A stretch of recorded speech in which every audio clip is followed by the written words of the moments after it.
a big part of our program success is going to be the development of other coaches in our program.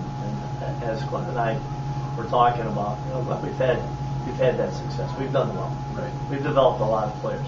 But the program cannot be successful unless we get all the other coaches teaching and speaking the same way that we do. Absolutely. There's no variation to the Red Wing Grizzly training process. There isn't that. It starts here and it ends here. Does it vary from time to time based on the level and the skill level of the player? Well, sure. Sometimes you got to go backwards a little bit to go forward. Right. But our target, it's always the same, correct? Absolutely.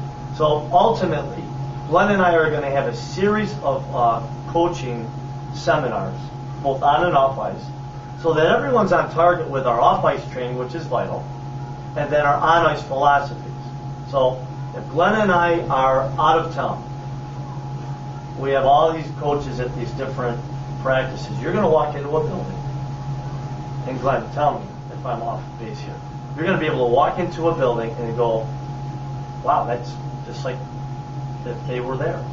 It's the same thing they talked about. Well, that practice, a parent will be able to say, Jay's not around, Glenn's not around, and that practice was awesome. It went from point A to point Z just as they scripted it out. Absolutely. I think that's one of the biggest things that we bring to this that nobody else has.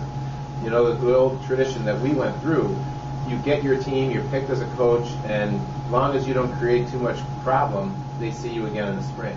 But the support you get on an ongoing basis for practice plans and theories and concepts are all on your own. Whatever you get, you get. But a lot of these people, they have full-time jobs. They can't go educate themselves like that. So for us to bring what we know now is success at each of these levels to these coaches, keep them current, keep them up on the latest things, give them the tools they need to be successful at every age. If a coach is successful at Mike, that doesn't mean he's going to be successful at Bantam. Right. I mean, but yet that coach, some of these organizations let these coaches coach every year right straight through until all of a sudden they hit a year that they fail. The kids suffer, the program suffers, the coach suffers, and those kids tail off. But here they're not going to be able to do that because as a coach moves through, he's already going to have what is proven successful as his base. He's not going to have he'll have some flexibility and a little creative, but he's not going to have the flexibility to do his own thing.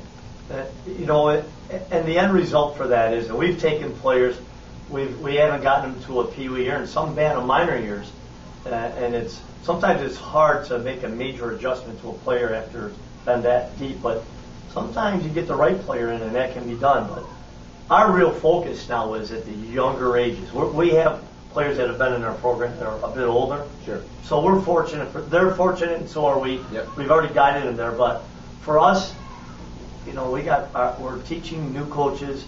We're teaching younger players. So our success as a program is going to just continue to grow and get stronger because we got these kids. Absolutely. We're going to have our program starts here and it finishes here, and there's variations in that, but everybody is on the same page all the time. All of our practice plans, all of our player development items, all of our coaching philosophies, all of our program philosophies, they don't change from the Mike team to the midget team. It stays consistent, and fortunately for the parents and players here, I make sure that happens, and so will Glenn, and so will our vice president, Tony Hettinger. We're three hard-nosed guys. You can't come here and change those things.